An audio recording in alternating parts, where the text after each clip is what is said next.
اعوذ باللہ من الشیطان الرجیم، بسم اللہ الرحمن الرحیم۔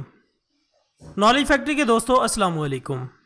ناظرین اکرام، خوددار اور باوقار قومیں ہمیشہ اپنی تہذیب و ثقافت اور اپنی زبان کو سینے سے لگا کر رکھتی ہیں، اس کی قدر کرتی ہیں اور ان پر فخر کرتی ہیں۔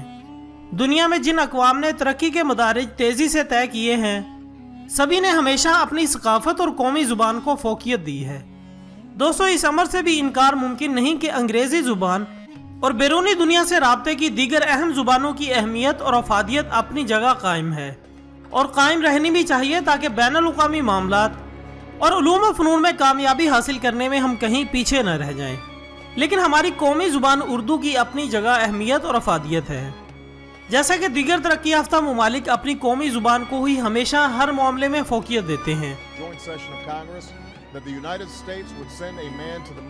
ناظرین اکرام، آپ ترکی اور ترک لوگوں کی جہالت کا اندازہ اس بات سے لگائیں کہ آپ کو شاید ہی پورے ترکی میں کوئی ایک ترک ڈاکٹر بھی ایسا نظر آئے جو انگریزی لفظ پین یعنی درد کے معنی جانتا ہو۔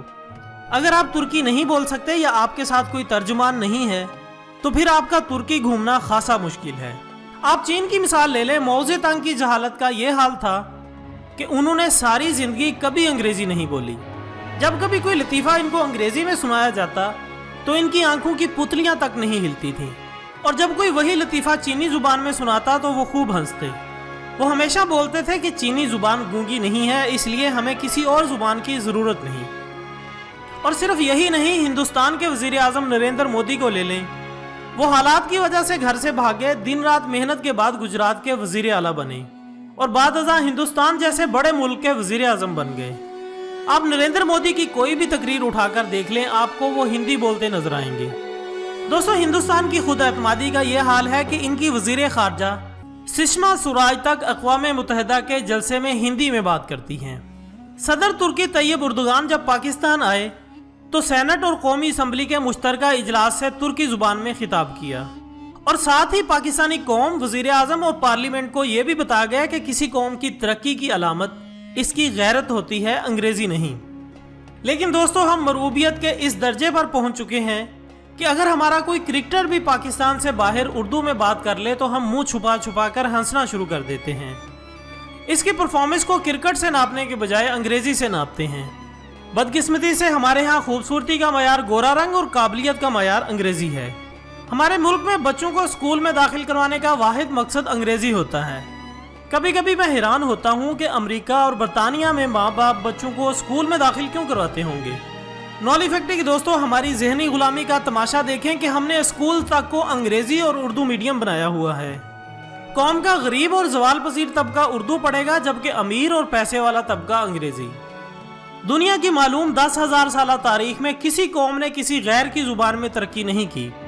تخلیق، تحقیق اور جستجو کا تعلق انگریزی سے نہیں ہوتا، اور اگر آپ ان چیزوں کا تعلق بھی انگریزی سے جوڑ دیں گے تو پھر وہی ہوگا جو اس ملک کے ساتھ ہو رہا ہے۔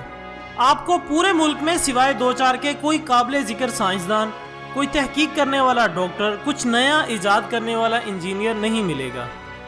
معزز خواتین و حضرات، اس قوم کا نوجوان بھلا کیسے کچھ سوچ سکتا ہے جس کا واحد مقصد انگریزی سیکھ کر اعلیٰ نوکری حاصل کرنا ہو؟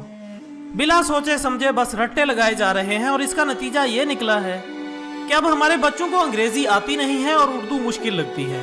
اب کسی بھی نوجوان کو راستے میں روکیں اور اس کو انگریزی میں ایک درخواست لکھنے کا بولیں اور پھر تماشا دیکھیں۔ اصل بیڑا غرق تو موبائل فون کی اس رومن اردو نے کیا ہے۔ ہماری نئی نسل تو اردو کے الفاظ تک لکھنا بھول چکی ہے، حتیٰ کہ موبائل کمپنی کے آفیشیل میسج تک رومن اردو میں موصول ہوتے ہیں اور کوئی پوچھنے والا نہیں ہے۔ دوستو، دنیا میں اور کس زبان کے ساتھ یہ ظلم ہو رہا ہے کہ اس کے فونٹس کی موجودگی میں آپ کو رومن لکھنے کی کیا ضرورت پڑ گئی ہے؟ کسی میں دم نہیں کہ واٹس ایپ یا میسج انگریزی میں کرے۔ ساری قوم اردو میں کرتی ہے، لیکن رومن اردو میں۔ پلے سٹور سے ایک ایپ ڈاؤن لوڈ کر کے اس پر اردو لکھنے میں کون سی جان جاتی ہے؟ میں ابھی تک سمجھنے سے قاصر ہوں۔ ہمیں لکھنی بھی اردو ہے اور اردو میں بھی نہیں لکھنی۔ نالج فیکٹری کے دوستوں، میں نے اس ملک میں، اس دنیا میں قابلیت کا کوئی نمونہ انگریزی کی وجہ سے نہیں دیکھا۔ چین، جاپان، ترکی، جرمنی، فرانس اور اب تیزی سے ابھرتا ہوا بھارت، ان میں سے کون سے ممالک نے انگریزی کی وجہ سے کامیابی اور ترقی کی منازل طے کی ہیں؟ پاکستان کے سب سے بڑے موٹیویشنل سپیکر قاسم علی شاہ